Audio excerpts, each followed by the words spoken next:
నా రచనలు మంచినీళ్ళ వంటివి, మహామేధావుల యొక్క రచనలు మధువు వంటివి. అమ్మ రండి, ముఖ్య అతిథిగా విచ్చేస్తున్నటువంటి గౌరవనీయులు శ్రీమతి సురభి వాణీదేవి గారు. వీరు చాలా గొప్పవారు. సభాస్థలిపై సభాస్థులు కావచ్చు, ఆశలు కావాల్సిన కోర్టు వేదికపై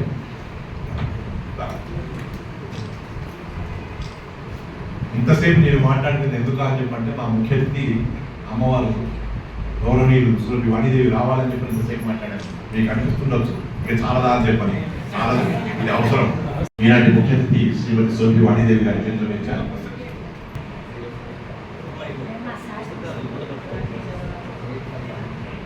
అమ్మ భవిష్యత్తులో ఏమవుతావు చెప్పు, భవిష్యత్తులో ఏమవుతావు? నేను పెద్ద అయినాక డాక్టర్ అవ్వాలి. ద్వితీయ బహుమతి 2000 రూపాయల నగదు శివాని గురుకుల రామకృష్ణరావు పాఠశాల, మరికొండ పాఠశాల.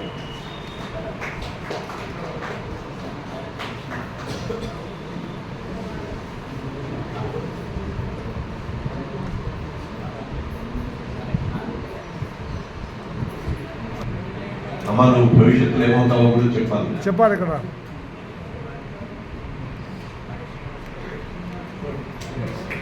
ఏమవ్వాలనుకుంటున్నావు? నేను భవిష్యత్తులో ఉంటాను. ద్వితీయ బహుమతి 1000 రూపాయల నగదు ఈ అఖిల గురుకుల రామకృష్ణరావు మరికొండ పాఠశాల.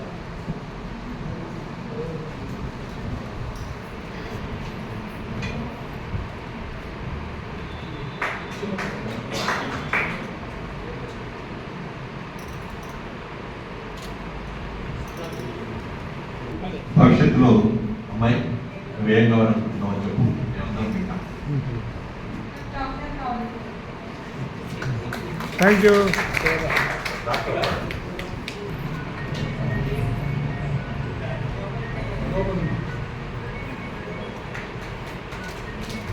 ఇప్పుడు అతిథులకు సత్కారం.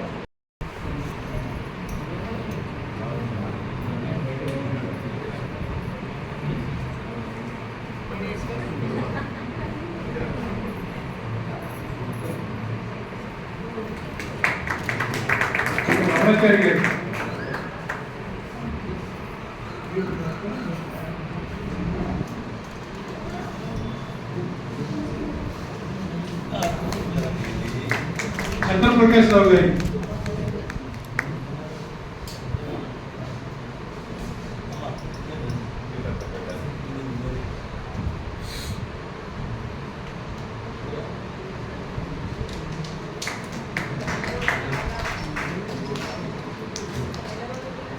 ఇప్పుడు మన సమావేశం ముగింపు దశకు వచ్చింది. మా సహాయ కార్యదర్శి మాట్లాడుతున్నా గౌరీశంకర్ దాశరథి గారి అల్లుడు గౌరీశంకర్ 2 నిమిషాలు మాట్లాడుతున్నారు. ఇవాళ మీకు అందరికీ అందశ్రీ ఒక రాష్ట్ర గీత కథల గొప్పవాడిగా మీకు అనిపిస్తుండవచ్చు. కానీ 1997వ సంవత్సరంలో, అంటే దాదాపు 30 ఏళ్ల క్రితం వారు రవీంద్ర భారతి వేదిక మీద గలమెత్తినప్పుడే అనుకున్నాను ఇక్కడ ఏదో సూర్యోదయం అయ్యేటట్టుగా ఉంది అని చెప్పని. ఆ సూర్యుడు సహస్రాంశుడు సహస్ర కిరణాలు కూతురున్నటువంటి అందశ్రీ ఇవాళ మన రాష్ట్రానికి ఒక గీతాన్ని ఇస్తే, ఇప్పుడున్నటువంటి రాష్ట్ర ప్రభుత్వ ముఖ్యమంత్రి అందశ్రీని గౌరవించి సత్కరించి సన్మానించి ఈ ప్రపంచానికంతా మా అందశ్రీ ఉన్నాడు, మా తెలంగాణ గీతం రానుకోవడానికి అవకాశం ఇస్తున్నాడు. కాబట్టి గౌరవనీయులు తెలంగాణ రాష్ట్ర ముఖ్యమంత్రి శ్రీ రేవంత్ రెడ్డి గారికి ముందు నమస్కరిస్తూ ఉన్నాను. మా అందరికీ సత్కారం ప్రభుత్వం తరఫున చేసినందుకు మేమందరం కూడా ఆనందించాం. నేను 50 ఏళ్లుగా ప్రభుత్వంలో భాగస్వామ్యం ఉన్నటువంటి వాడిని కాబట్టి ప్రభుత్వం ద్వారా సత్కారం అని చెప్పంటే అరుదైనటువంటి అంశంగా భావిస్తూ, అలాంటి మా అందశ్రీకి తప్పకుండా ఈ సత్కారం మనం చేయాలని చెప్పిన భావంతో చంద్రప్రకాష్ గారు, శంకర్రావు గారు, ఉదయవరు గారు, శ్రీనివాసరావు గారు, మా కార్యవర్గ వర్గమంతా కూడా ఏకగ్రీవంగా ఆమోదించినటువంటి పేరు శ్రీ అందశ్రీ గారు. ఆ సందర్భంగా చరిత్రకారులు ఆచార్య సుదర్శనరావు గారు కూడా మాతో పాటు ఉన్నారు. మా గ్రంథాలయాన్ని ఉద్యమానికి కావాల్సినటువంటి పునాదిగా ఉన్న నరసింహమూర్తి గారు కూడా ఉన్నారు. మేమందరం కలిసి అందశ్రీని ఏకగ్రీవంగా చెప్పాము. మీరందరూ కూడా మీ కర్తాల త్వరణ ద్వారా అందశ్రీ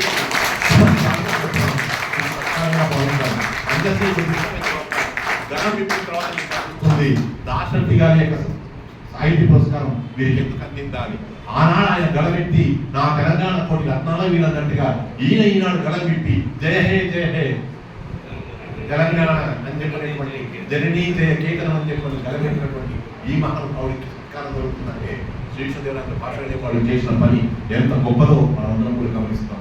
మరొకసారి ఇక్కడ ఉన్నటువంటి యువతకి విద్యార్థులకి ముఖ్యంగా చెప్పేది ఏంటంటే మనము మన యొక్క స్థితిగతుల్ని దృష్టిలో పెట్టుకొని మనం ఏ రకంగా ఉన్నాము, ఎంత సంపాదించుకుంటాము, ఎంత సంపాదించుకుంటున్నాము, ఎంత గొప్పగా ఉన్నాము, మా తల్లిదండ్రులు ఎంత ధనవంతులు, మా తల్లిదండ్రులు ఎంత పరపతి గల వాళ్ళు, మా తల్లిదండ్రులు మా కుటుంబం ఎంత గొప్పది అని చెప్పి చూడకుండా మనం ఎంత గొప్ప వాళ్ళం కావాలి, మనం ఈ దేశానికి ఏం చేయగలగాలి, సమాజానికి ఏం చేయగలగాలి, ఒక అందరి లాంటి వాటికి సత్కారం పొందుతూ ఉంటే రేపు పొద్దున ఈ సమాజానికి, తెలంగాణ రాష్ట్రానికి, మన దేశానికి మనమేమైనా సేవ చేసేసి మనం అలాంటి బాటలో ఎందుకు నడవకూడదు అనేటువంటి స్ఫూర్తిని కలిగించడానికే ఈ దాశరథి జయంతి.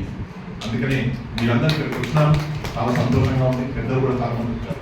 ఇప్పుడు నేను గౌరవనీయులు శ్రీ చంద్రప్రకాష్ గారిని తమ సందేశం అందించాల్సిందిగా మనకి చేస్తూ ఉన్నాను. క్లుప్తంగా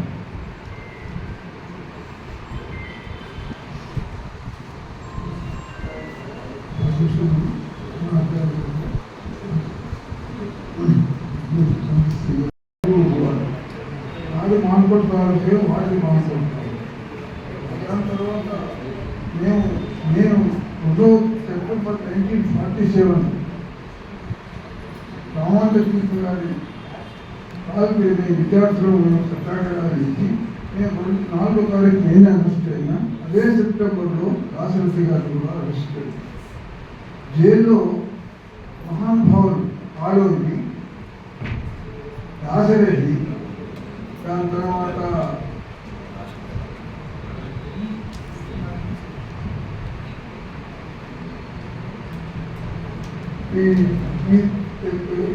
జమలాపురం కేశవరావు గారు,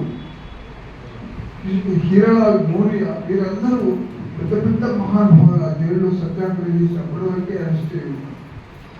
దాశరథి గారు నా తర్వాత సెప్టెంబర్ 8 నా తర్వాత సెప్టెంబర్లోనే అరెస్ట్ అయ్యి వరంగల్ జైలుకి తీసుకొచ్చింటారు. దాని తర్వాత మేము విద్యార్థులు సత్యాగ్రహం చేసిన విద్యార్థులందరికీ విడుదలైన తర్వాత ఆయనను నిజామాబాద్ జైల్లో స్థలం లేక నిజామాబాద్ జైలు షిఫ్ట్ చేశారు. దాంట్లో దాశరథి గారు కూడా నిజామాబాద్ జైలుకు పోయింది. ఈ విధంగా వాళ్ళతో మొదలు పడుతున్నాము. దాని తర్వాత మేము జైలు నుంచి విడుదలైన తర్వాత వారి ఫ్రెండ్ మాచేటి కిషన్ రావు గారని భార్య, వారింటికి వీరవరం అనే ఒక వీరవేదన ఏలూరు దగ్గర వచ్చిందో జైలు నుంచి విడుదలైన. ఈ విధంగా వారితో నాకు పరిచయం. నా ఉద్యోగరీత్యా కూడా వారికి వచ్చిన తర్వాత కూడా నాకు ప్రెసిడెంట్ మెడల్ వస్తే వారి మిత్రమా మీకు ప్రెసిడెంట్ మెడల్ నాకు ఎంతో సంతోషం, నాకు లెక్కలు రాసుకోండి. ఈ విధంగా ఆశయకి నాకు ఒక నుంచి ఉన్న సంబంధం అదే విధంగా ఉంది. వారు ఆటోలో ఉన్న కుటుంబంలో ఉన్న కుటుంబం అందరితో కలుపుకొని అందరూ కూడా నాకు పరిచయం చెప్తూ ఈరోజు మనం వారిని జ్ఞాపకం చేసుకుంటున్నాం. సూచన వారు ఎంతో ఇవాళ దాశరథి గారు అంటే చాలా చిరిగిపోయి నిజాం ఆయన మాట్లాడుతుంటే కూడా ఫిల్ములు రాయాలంటే మాట్లాడారు. ఆయన మాటే అట్లుంది, ఈ కవిత్వం చెప్పే అట్లే ఉంది. ఆయన చూస్తే నిజంగా ఆయన అగ్ని అలాగే ఆయనలోనే రేగుతున్నట్టు అనిపించింది. అంత మనిషిలో స్పిరిట్ ఉండేది. మా విద్యార్థులకు మన అందరికీ కూడా పిల్లలకు అక్కడ జైల్లో వచ్చిన వాళ్ళందరికీ కూడా ఆయనతోనే చూస్తుంటే మాకే ప్రయాణం.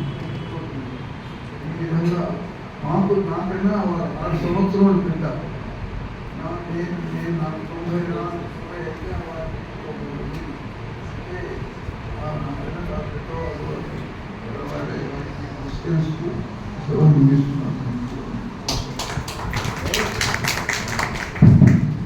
ఈ సభలో ఒక పెద్దలు ఉన్నారు, తెలంగాణ రచయితల సంఘానికి సంబంధించినటువంటి రాజేశ్వరం శంకరం గారు. ఒకసారి పరిచయం చేసుకోవాల్సిందిగా నేను వారిని మనవి చేసుకుంటున్నాను.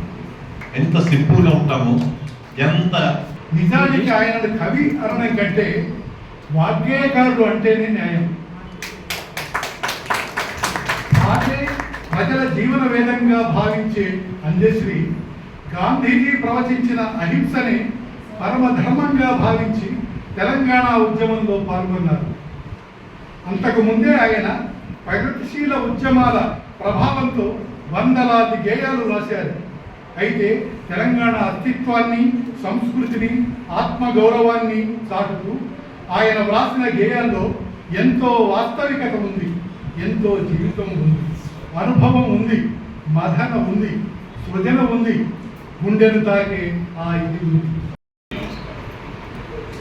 శ్రీ కృష్ణదేవరాయ తెలుగు భాష నిర్వహిస్తున్నటువంటి ఈ చక్కటి కార్యక్రమం మహాకవి దాసరి కృష్ణమాచార్య జయంతి సందర్భంగా మరొక రాష్ట్ర గీత రచయిత శ్రీ అందశ్రీ గారికి ఈ అవార్డు ఈ సంవత్సరం ఇస్తున్నందుకు చాలా గర్వంగా భావిస్తున్నాము. అలానే మహాకవి దాసరి గారు నిజాం నిరంకుశానికి వ్యతిరేకంగా ఆ నిజామాబాద్ జైల్లో ఉండి ఒక బొగ్గుతో రాసినటువంటి సురకత్తు లాంటి బాణాలని సంధించారు నిజాం నవాబు మీద స్ట్రగుల్. అలానే అలాంటి మహాకవి తన గీతాల్లో కూడా కొంత ఆవేశం అవి ఉండేటట్టుగా ఎక్కడికి పోలేదు. ఉదాహరణకు మనసు మాంగళ్యం సినిమాలో ఆవేశం రావాలి, ఆవేదన కావాలి, గుండెలోని గాయాలు మండించే గేయాలు, వేదనలై శోధనలై రగలాలి విప్లవాలు, సమవాదం నవవాదం, ప్రతి ఎంతా పలకాలి, ప్రతి మనిషి క్రాంతి కొరకు రుద్రమూర్తి కావాలి. అంటే అంటే వ్యత్యాసాలు లేకుండా అందరూ ఒకలాగా ఉండాలనేది వారి యొక్క భావన. మరి అలాంటి మహాకవి దాశరథి గారి జయంతి ఇంత గొప్పగా జరుగుతున్నారు ప్రతి సంవత్సరం. వీరికి భాషానాయకులు జరుగుతున్న మేము వారికి కృతజ్ఞత తెలియపరుస్తున్నాం. అదేవిధంగా రంగాచారి గారు మా కుటుంబానికి ఎలాంటి ఆపద వచ్చినా కానీ వెనుదండిగా ఉన్నారు. వారికి ఈ సందర్భంగా ప్రతిసారి కృతజ్ఞతలు, ధన్యవాదాలు. ఈ అవకాశం ఇచ్చిన ఉడయవారి గారికి నమస్కారములు, ధన్యవాదాలు. ఒకప్పుడు ఉర్దూ కవి సమ్మేళనాలు ఎక్కువగా జరిగేది హైదరాబాద్లో. నాంపల్లి ఎగ్జిబిషన్ గ్రౌండ్స్లో అందరికీ తెలుసు, ఎగ్జిబిషన్ గ్రౌండ్స్లో ఎగ్జిబిషన్ జరుగుతూ ఉంటుంది. ఎగ్జిబిషన్ జరిగేటువంటి సందర్భంగానే కాకుండా అప్పుడప్పుడు జరిగేది. అప్పుడు మగ్దుమ్ మొహిద్దీన్, అంటే వయసు వచ్చిందన్న సంగతి అర్థమైపోతుంది, మనకు వస్తూ ఉన్నట్టుంది. మగ్దుమ్ మొహిద్దీన్ గారు అనేటువంటి గొప్ప మహానుభావి యొక్క ఆధ్వర్యంలో అధ్యక్షంలో కవి సమ్మేళనం నిర్వహించబడుతున్నటువంటి సందర్భంలో దాశరథి గారు ఇక్కడ నాంపల్లి దాకా వచ్చి రిక్షావాడిని అడిగాడు. రిక్షావాడ కొంచెం నాంపల్లి పోవాలా, అదే మన ఎగ్జిబిషన్ గ్రౌండ్స్ పోవాలా, రిక్షా కట్టమని చెప్పని రిక్షా ఎక్కాడు. ఈ పేరేంది ఏం చెప్పి అన్నాడు అంటే యూసుఫ్ అన్నాడు. ఎక్కడికి పోవాలి సార్ అన్నాడు. అంటే నేను ఎగ్జిబిషన్ గ్రౌండ్స్కి వెళ్తున్నాను. దేనికి అంటే కవి సమ్మేళనంలో పాల్గొనడానికి. మీరు కవి అన్నాడు, ఉర్దూ కవి అన్నాడు. అంటే నేను కవి కానీ నేను సన్మానం స్వీకరించడానికి వెళ్తున్నాను అన్నాడు. అప్పుడు ఆ రిక్షావాడు యూసుఫ్ ఏమన్నాడంటే నేను కూడా కవినే, నేను కూడా ఈ కవి సమ్మేళనంలో పాల్గొనడానికి వెళ్తున్నాను అన్నాడు. అనగానే ఒక కవి నన్ను ఈ రకంగా రిక్షాలో చూసుకొని వెళ్తున్నాడా అని చెప్పని కొద్దిసేపు బాబు యూసుఫ్ అని చెప్పి యూసుఫ్ని ఆపి తాను రిక్షా దిగాడు. రిక్షా దిగి నువ్వు కూర్చో అని చెప్పని ఆయన కూర్చోబెట్టి తాను రిక్షాను నడపాలని చెప్పి ప్రయత్నం చేసినంత సౌజన్యమూర్తి దాశరథి గారు. కానీ రిక్షావాడి కంటే అలవాటు దిగట్టు రిక్షా దొక్కుతారు, అందరూ రిక్షా దొక్కలేము. సైకిల్ కాదని సైకిల్ కూడా దొక్కలేము అలవాటు లేకపోతే. అలాంటిది తాను దొక్కలేక ఉన్న అవస్థపడుతున్న సందర్భంగా రిక్షావాడు అర్థం చేసుకొని వద్దు స్వామి మీరు ఒక కవి అన్నారు, నేను రిక్షావాడిని కాబట్టి ఇట్లాగే వస్తానని చెప్పని నడుచుకుంటూ యూసుఫ్ దాశరథి గారిని ఎగ్జిబిషన్ గ్రౌండ్స్ దగ్గర తీసుకుపోవడమే ఒక రథంలో తీసుకుపోతున్నట్టుగా అనిపించిందని చెప్పని అంటున్నాడు ఆయన దాశరథి. అక్కడికి వెళ్ళిన తర్వాత ఎగ్జిబిషన్ గ్రౌండ్స్ లో యూసుఫ్ కవిత చదివితే ఆయనను ఆలింగనం చేసుకున్నాడు. అంటే ఏంటంటే నేను కవిని, నేను గొప్పవాడిని, నేను ఇన్ని బిరుదులు పొందాను, నేను ఎంతో గొప్పవాడిని అనుకునేటువంటి వాడు ఒక రిక్షావాడిని ఆలింగనం చేసుకునేంత సామాన్యుని కూడా సోదరుడిలాగా స్వీకరించి గొప్పగా ఆదరించినటువంటి మనసుకున్నటువంటి దాశరథి గారి యొక్క జయంతి నిర్వహించుకున్నటువంటి వేళ మనకి ఇటు పక్కన లక్ష్మణ్, అటు పక్కన ఇద్దరు ఉన్నారు. వారిరువురు ఇక్కడికి కుటుంబ సభ్యులు వచ్చినందుకు వారిరువురు కూడా మరొకసారి స్వాగతం పంపుతూ ఈనాటి ముఖ్య అతిథిగా మనందరం కూడా గర్వించదగ్గేటువంటి అక్కడ ఉన్నాడు మహానుభావుడు, భారతరత్న పురస్కార స్వీకర్త, శ్రీ పివి నరసింహారావు గారు. భారతదేశ ప్రధాని, ఒక భారతదేశ ప్రధాని యొక్క కూతురు ఎంత సింపుల్ గా ఉందో మనం గమనిస్తే, అమ్మాయిలు రేపు మీరు నేర్చుకోవాల్సింది ఏంటంటే జీవితంలో ఒత్తిడిగా ఉండాలి, సింపుల్ గా జీవించాలి, ఉంటే అమ్మగారి లాగా వాణిదేవి గారి లాగా నిరాడంబరంగా ఉండాలి, కానీ మనస్సు, ఉద్దేశాలు, లక్ష్యాలు చాలా గొప్పగా ఉండాలని చెప్పడానికే అమ్మగారిని వాళ్ళకు శక్తిగా మనం ఆహ్వానించాము. ఒక భారతదేశ ప్రధానిగా ఉన్నటువంటి వారి యొక్క కూతురు మనకిప్పుడు శాసన మండలి సభ్యురాలుగా ఉంది. ఇప్పుడున్న పరిస్థితుల్లో వారిని తమ సందేశం అందించాల్సిందిగా అభ్యర్థిస్తున్నాను.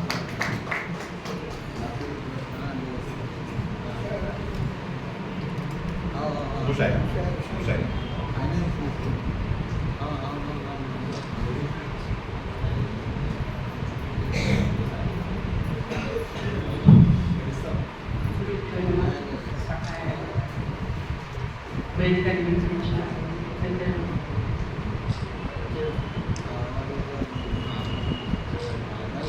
ఇప్పటిదాకా పోయిన గవర్నమెంట్ 10 సంవత్సరాలు నిర్విఘ్నంగా టీఆర్ఎస్ ప్రభుత్వం ప్రజల పక్షాన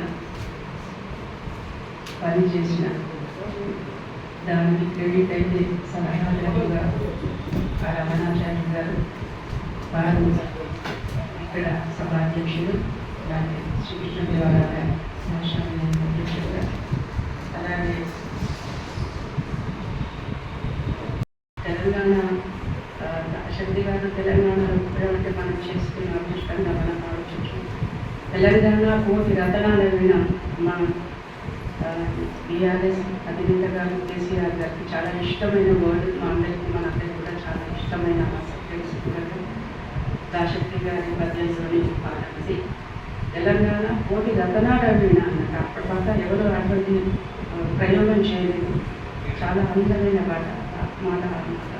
సో అట్లా పాటనే, మధురమైన పాటనే జీవితంగా మర్చుకున్న మా అమ్మమ్మ దాశక్తి గారు శత జయంతి ఉత్సవాన్ని ఇక్కడ జరుపుకోవడం, అందులో నన్ను కూడా ఆహ్వానించిన అందరికీ ముందుగా ధన్యవాదాలు తెలియజేస్తూ, ఇండస్ట్రీ గారికి ముందుగా శుభాకాంక్షలు తెలియజేస్తున్నాను. వాడి అమ్మాయి కూడా ఇక్కడే ఉంది, ఇందిర గారు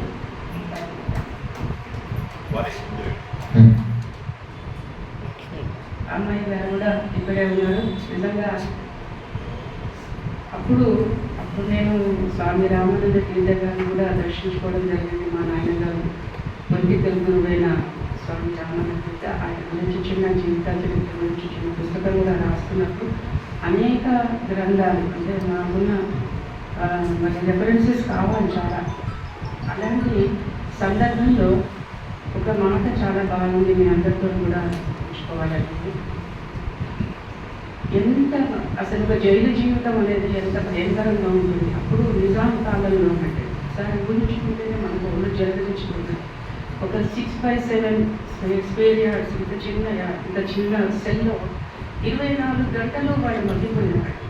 పొద్దున దయదలిచి ఆ జైలు వచ్చి 1 గంట సేపు మాత్రం కాలకృత్యాల కోసం లేకపోతే ప్రార్థన చేసుకోవడానికి మనం చేసేవాడు. అసలు ఇట్లా చూస్తే ఆకాశం కనిపించేది కాదు. అంత చీకటి గదిలో మరి మన కోసం, స్వాతంత్రం కోసం పోరాడిన మహానుభావులు, వాటికి ఏం ఇచ్చడం మనం తక్కువే.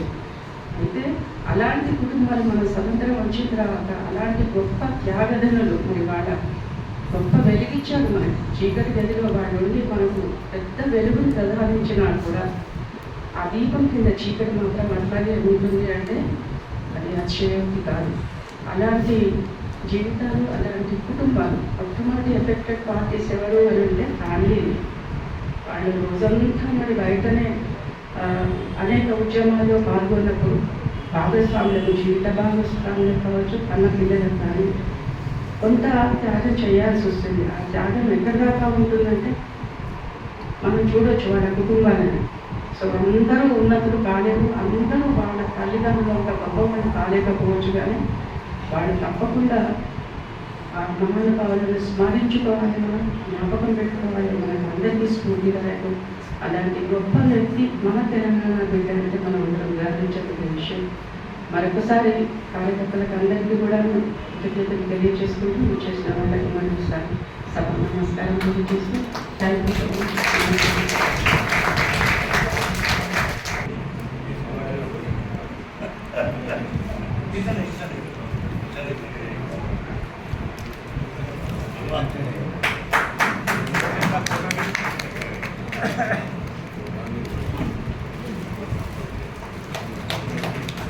సార్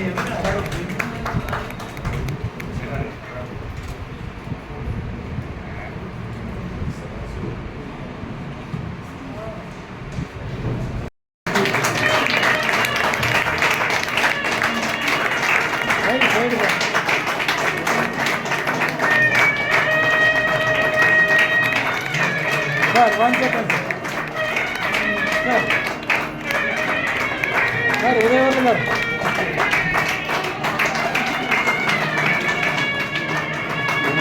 సార్ ఇక్కడ చూడండి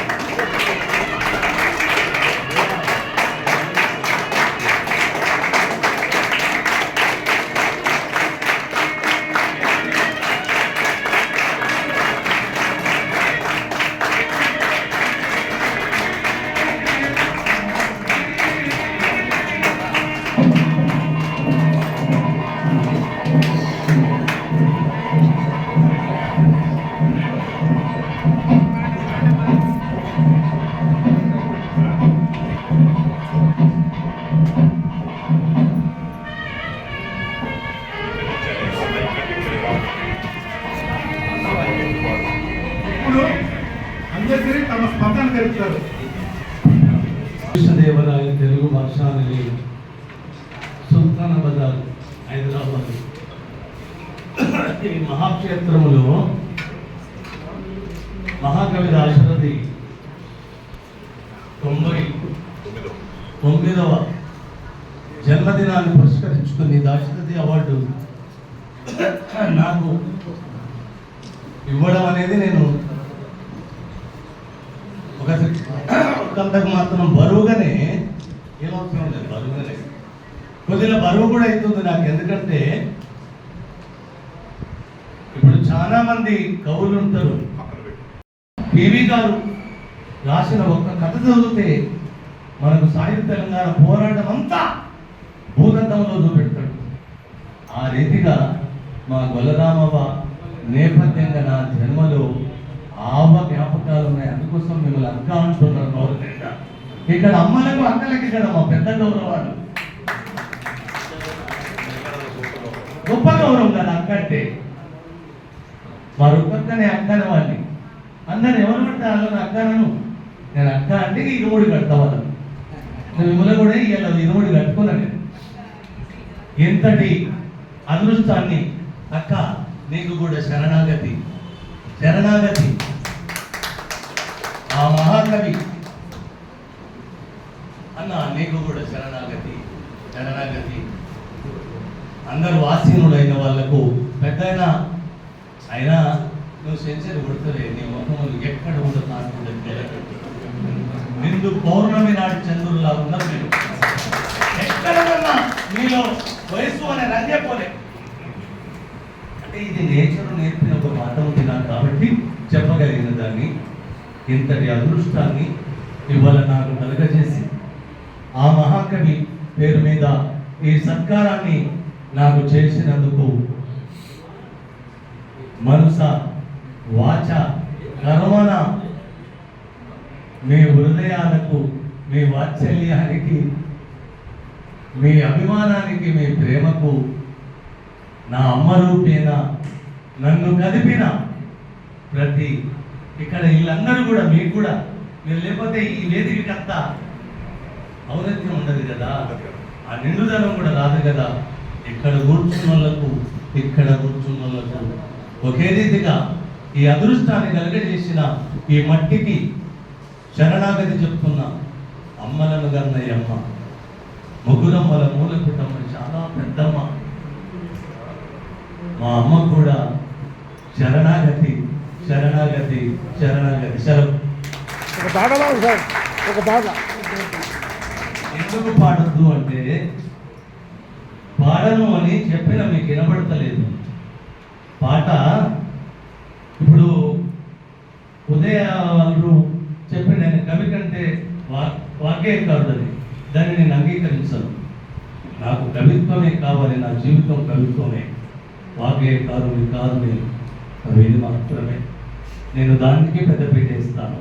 ఎందుకంటే వాగ్గేయకారులు ఒక అన్నమయ్యనో, ఒక త్యాగయ్యనో, ఒక క్షేత్రయ్యనో, ఒక రామదాసో వాళ్ళు పదాకవిత పితామహులు అంతటి స్థాయి ఉన్న వారిని కాదు నేను.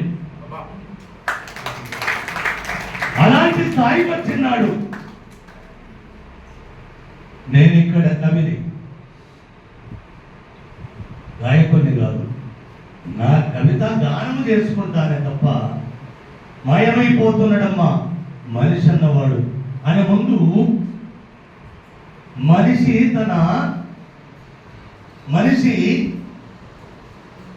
తనలోని దశేంద్రియాలను దశముఖాలుగా చేసి దశ దిశలకు వ్యాపించే పరిణామ క్రమములో మనిషి ముఖం మాయమవుతున్నాడన్న సంగతినే మర్చిపోతున్నాడు. ఆ మనిషి కోసమే నా అన్వేషణ, ఆ మనిషి కోసమే ఈ గీతం. మాయమైపోతున్నాడమ్మ పాడనికి రాదు. నేను 10 ఏళ్ల కిందనే పాటను వదిలేస్తా. మాయమైపోతున్నాడమ్మా మనిషి అన్నవాడు, మచ్చుకైనా లేడు చూడు మానవత్వం ఉన్నవాడు. 100కో 100కోటికో ఒక్కడే ఒక్కడు యాడ ఉన్నాడు కానీ కంటికే కనరాడు. మాయమైపోతున్నాడమ్మా మనిషి అన్నవాడు. మీకు ఈ 15 సంవత్సరాలల్లా ఏనంది ఒక చరణం చెప్తా. దీనికి మనిషి అక్కడి నుంచే పతనం స్టార్ట్ అవుతుంది. నిలువెత్తు స్వార్థం ఉండేది, అది మొదటి స్టార్ట్ కాదు. వాస్తవానికి జయ తెలంగాణ ఇక్కడ ఒకటి గుర్తు చేయాలి. నేను 20 సంవత్సరాలు తెలంగాణ ఉద్యమ పోరాటం చేస్తే ఒక 2 ఆంధ్రోళ్ళే నన్ను నడిపి నాకు తిండి నా పిల్లల ఫీజులు నన్ను దానిలో మన ఆంధ్రోళ్ళు మరి ఎందుకు కొట్టుకోవాలి? సత్య లోకాన పోయిందో ఈ ఆలు పరిచయం నాకు 20-25 ఏళ్ళ ముందే నా కంఠసీమన నా కర్ణబేరికి తాకిచ్చిన వాడు నాన్నగారు బిర్దురాజు రామరాజు గారు. ఇప్పుడు మీరు తెలంగాణ రచయితల సభ పెట్టినప్పుడు ఆయన పేరు మీరు ఎందుకు చెప్పలేదు? ఆ స్థాపించిన దానిలో రామరాజు కూడా ఉన్నాడు. ఇంకొక మనవి చేస్తాను ఇక్కడ నుంచి, ఆ ఫోటో కూడా పెట్టండి ఇలా. ఎందుకంటే మొట్టమొదటిసారి భారతదేశంలో జానపద వాంగ్మయాన్ని ఒక అంతరాంగ చూసిన కాలాన తన ఊరూరు తిరిగి యాచక కులాలను, యాచక గాయకులను, యాచక భిక్షువులను ఆశ్రయించి వాళ్ళ కడుపుల్లో తలబెట్టడమే కాదు, వాళ్లకు కాళ్ళకు కూడా వినమ్ర నమస్కారం చేసి ఈ జాతి సంపదను కాపాడడమే కాదు కానుక కూడా ఇచ్చాడు కదా. వాస్తవానికి నారాయణ రెడ్డి కంటే దాశరథి కంటే నాన్నగారు చిన్నవారు పెద్దవారు నాకు తెలియదు వయసులో, కానీ నాకైతే పెద్దవాడు అనిపిస్తుంది. చిన్నడేనా? దాశరథి పెద్దవారా? అబ్బో, అందుకోసము ఆయన పుట్టాడు. ఆ ఇంటికి రాణికలు ఉన్నాడట. ఒకటి గుర్తు చేస్తుంది, ఇప్పుడు రామరాజు గారి ఇంటికి రాణి కవి ఉండేవాడు కాదట. పివి నరసింహారావు మొదలు, దాశరథి మొదలు, కాళోజు మొదలు, నారాయణ రెడ్డి వీళ్ళు కవిత్రయంగా కూడా కలిసి కవిత్వం రాసిన పాపం నారాయణ రెడ్డి ఎప్పుడు చెప్పలేదు నారాయణీయమని. అది కూడా గుర్తు చేస్తున్నా. అదే రామనారాయణీయమే. అలా ఈ ఆలు నాకు ఎప్పుడు నా జీవితంలో కలిగిన ఆలయం ఇది. ఈ ఆలయానికి ఈ 30 ఏళ్ళ తర్వాత వచ్చి మీ చేతుల మీద సత్కారం అందుకోవడానికి ప్రధానమైన కారణము దాశరథి. ఎంత ప్రధానమో నిన్నటి తెలంగాణనే ఒక మహామంత్రం, అది నినాదం కానక్క, అది మహామంత్రం. మహామంత్రం జై తెలంగాణ అంటే అసలు ఒళ్ళు పులకింతలే కదా. నేను ఇక్కడ శిరస్సు వంచి నిలబడి ఇది స్వీకారానికి ప్రధానమైన కారణం అగ్రజులు రమణాచారి సార్కి దక్కాలి. ఏం సన్మానాల దక్కాలి పర్లేదా నాకు? 21 సంవత్సరము మొలకెత్తిన జయ జయ తెలంగాణం మీసం మెలేసిన కాలములో నాకు అత్యంత సత్కారం దాశరథి నుంచే. నా గీతం ప్రకటించిన తర్వాత నాకు మొదటి సత్కారం ఇది. నాకు నాకు మొదటి సత్కారం. ఓ నిజామ పిశాచమ ఒక్కటి గుర్తు చేస్తాను. మా శంకరన్నుడు ఇక్కడ ఉన్నాడు కాబట్టి ఇలా రచయితల సభ వాళ్ళు పెట్టుకున్న పేరు ఎక్కడిదో తెలుసా? మనల్ని పూర్వంలో స్థాపించిన దాన్ని ఇప్పుడు ఆ పేరుగా వాడుతున్నారు వాళ్ళు దాన్ని. నిజామాబాద్ జైలు గోడ మీద సారు పద్యం రాసినప్పుడు అందరికీ తెలుసట. ఆ పన్ను దొంగకునే బొగ్గుతో పద్యం రాసినప్పుడు తర్వాత ఎవరో గుసగుస చెవుల్లో గురుగు అందులో జైలర్కు చెప్పినట్టు ఎక్కువ పుస్తకాలను పట్టుకొని పుస్తకాల పురుగుగా తిరిగేవాడు వట్టికోటాలు వరుసమట. ఒక్కసారి తాకాడు. మామూలు తాకడం కాదు, వీళ్ళు వచ్చి చేతులు కట్టుకొని నిలవడానంటే ఒకసారి ముఖ్యమంత్రి కూడా నా మీద ఆర్డర్ వేయడానికి భయపడతాడేమో. సారు భయపడి నన్ను నిలవలేదము, ఈ తెలుగుపోతే కష్టమని చూపెట్టిన కూడా సార్. కవి రాజ్యాలకు కాలు ఎక్కువన్నది. కవి అంటే కూలుడు కైకిలుడు. మా బర్త్డేలకు, మా భాగవతాలకు, మా ఫ్యామిలీలకి భజన చేస్తూ రాస్తాడని. కాటిక కంటి నీరు చనుకట్టు పైంపడ ఏల నేర్చదు కైటప దైత్యమత్తరుని గాదిని కూడరా ఏ మదమ్మ యో అక్కడ గర్భరాని నిన్నాకటికి నిగులిపోయి అల్ల కర్ణాటక కిరాట కీచకులకమ్మ త్రిశుద్ధిగా నమ్ము భారతి. మా అయ్యను గుర్తు చేస్తున్నా మీకు. 600 సంవత్సరాల తరువాత పోతన వారసత్వాన్ని పులికి పుచ్చుకున్న వాడిని వారి తల మీద ఇరువురి కట్టుకొని రాజ్యాన్ని లెక్క చెయ్యని తనం ఉన్నవాడిని. కవిత్వానికి తల వంచుత తప్ప సాహిత్యాలు కేడొస్తాయి. కథల కేడ తలుస్తా. కొడుక నేను ఎప్పుడో ఒకరోజు పిసికేస్తాను, నువ్వు చాలా నగరాలు చేస్తున్నావు, నువ్వెంత నీ బతికెంత అని బెదిరించిన సందర్భం కూడా ఉన్నది. పొద్దున లేస్తే స్నానం చేసి ఈ అనుష్ఠానం ఒకటి తగిలింది కదా, నాకు చిన్నప్పుడు తగిలింది కదా. ఈ అనుష్ఠాన విధానాలు ఉన్నాయి కదా. తిండి తినకుండా సరిగా 2 పూటలు స్నానం చేయాలి, కాసేపు ధ్యానం చేయాలి. మీరు అన్ని చూసేది దిష్టి తీసుకోవడానికే కానీ అందరి ఇంకా లోపటిగా చూస్తే అర్థమవుతుంది. పాటలే చూస్తున్నారు మీరు. నాకు 6వ ఏట నుంచి ఈ దేశ ఆధ్యాత్మిక క్రియ పునాదుల నుంచి శిఖరం వరకు చదువుతున్న వాడిని, 16వ ఏటనే సమాధి స్థితికి పోయిన వాడిని. ఆట తెలవాలి, ఈ ఆట కాదు ఫస్ట్ తెచ్చేది. మా ఊరు నుంచి ఇలా మా ఊరు కూడా వచ్చింది నా సభకు. ఊరుగల్ల నుంచి మా వాళ్ళు వచ్చారు. నా జీవితానికి ప్రథమ పాఠశాలగా పొరుడు పోసుకున్నానో తెచ్చుకున్నారో తెలియదు కానీ రేవతి కూడా వచ్చి ఇక్కడ పక్కన కూర్చున్నారు. అక్కడ నా జన్మ కోసం ఆయన అడగండి, చాటువాడుకు చెప్తాడు.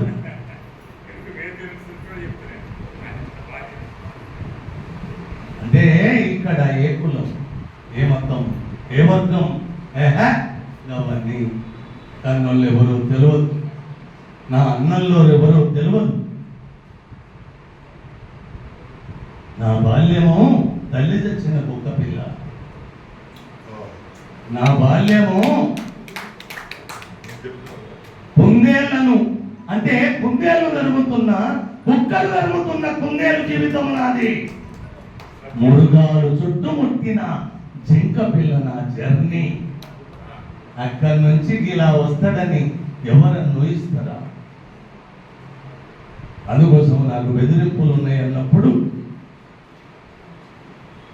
మా అయ్యను గుర్తు చేసి ఆయన సర్వజ్ఞ సింగభూపాలుడు వెళ్ళగొడితే కోటను వదిలి నేను నాగలి కట్టుకుంటాను కొన్ని పోయి నగలు కట్టిందట. నేను కూడా చెప్పిన ఎవరో ఒక మహాపండితుడు చెప్తాడు, అందశ్రీ నువ్వు అన్నింటా వెనుకబడిపోయినావు, అన్నింటా వెనుకబడిపోయినావు అన్నప్పుడు తిరిగి చెప్పింది ఒక పోయం. అవురా, వెనుకబడే పోత, ఎప్పుడు వెనుకబడే పోత. మా అయ్య పోయి నాగలి కట్టుకొని నేలను దున్నుకున్నాడట. నేను అట్లా కాదు బిడ్డు, మీ వెన్ను పూసలను దున్నెతందుకు ఏ దిశ కన్నా పడిపోతాడు. ఆ దిశ రావద్దు, ఆ మనిషి పోవద్దు. అలా ఈ మహాకవి మనిషిగా ఈ మట్టి ఉన్నంత కాలం బతికినట్టుగా వాళ్ళ అడుగుల్లో అడుగేసి నిలబడాలని చిన్న ప్రయత్నం చేస్తున్నా. ఇది శివరంటు కొనసాగాలని అమ్మకు శరణాగతి శరణాగతి సార్. శ్రీ గారికి అభివందనాలు. దాదాపు గంట సేపు వారి యొక్క ప్రసంగాన్ని అందించి మనందరినీ కూడా ఆనందింపజేశారు. ఇంకో గంట సేపు అయినా మీకు వింటాము మీ మాట. అంత గొప్పగా మాట్లాడారు. మీకు మరొకసారి అభినందనలు, అభివందనాలు. ఇప్పుడు జంట నగరాల్లోని ఉన్నత పాఠశాల విద్యార్థులకు మహాకవి దాశరథి 99వ మహాకవి దాశరథి కవిత్వం వ్యక్తిత్వం అనే అంశంపై నిర్వహించిన వ్యాసరచన పోటీలలో 3 విజేతలుగా ఎంపికయ్యారు. వారు 3 ఇప్పుడే ప్రకటిస్తాను. బహుమతులు తీసుకోవాల్సిందిగా కోరుతున్నాను. ఒక్క నిమిషం. బహుమతులు పిల్లలకి ఇవ్వకపోయే ముందు ఈనాడు ఒకవైపు లక్ష్మణ్, ఒకవైపు ఇద్దరు గారు ఉన్నారు. ముందుగా లక్ష్మణ్ గారికి సాల్వతో సత్కరించాల్సిందిగా చీఫ్ గారి మాట్లాడుతున్నారు. మేడం శ్రీమతి వాణిదేవి గారికి కోరుతున్నాను. లక్ష్మణ్ని సాల్వతో సత్కరిస్తున్నాను. రాష్ట్రపతి గారి యొక్క ఆత్మధుడిగా నరసింహారావు సాల్వై. అలాగే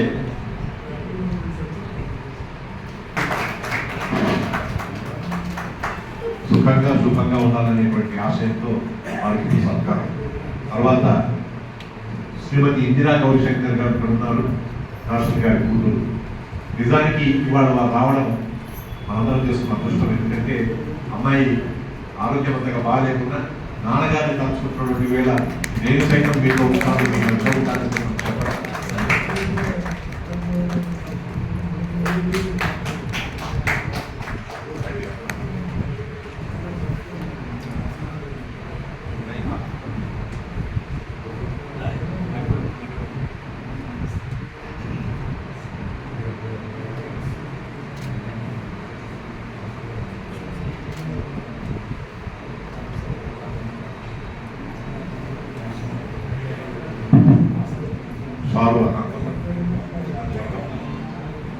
అయితే శ్రీమతి ఇందిరా గారి ఆరోగ్యం బాగాలేదన్నటువంటి విషయం శ్రీకృష్ణదేవరాయంద్ర భాషాదేవి దృష్టికి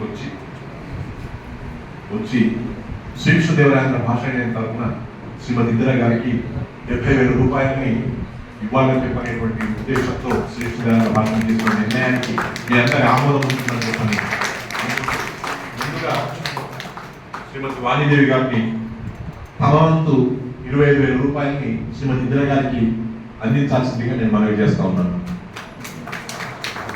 నేను నా పెన్షన్ రాగానే ఫస్ట్ నాడు, సెకండ్ నాడు ప్రాంతంలో నేను 25,000 రూపాయలు శ్రీమతి ఇందిరా గారికి కల్పిస్తాను. శ్రీ చంద్రప్రకాష్ గారు ఉపాధ్యక్షుడిగా వారు 10,000 రూపాయలు శ్రీకృష్ణదేవరాయ భాషణ తరఫున ప్రకటిస్తున్నారు. శ్రీ శంకర్రావు గారు అధ్యక్షుడు వారు 10,000 రూపాయలు ప్రకటిస్తున్నారు. ఈ 25, 50, వీరి 10, 60, వారి 10, 70,000 రూపాయలని స్వీకరించాల్సిందిగా శ్రీమతి ఇందిరా గౌరీశంకర్ గారిని కోరుతూ, గౌరీశంకర్ గారిని కూడా ఈ విషయంలో మమ్మల్ని అపార్థం చేసుకోకూడదుగా మనకి ధన్యవాదాలు.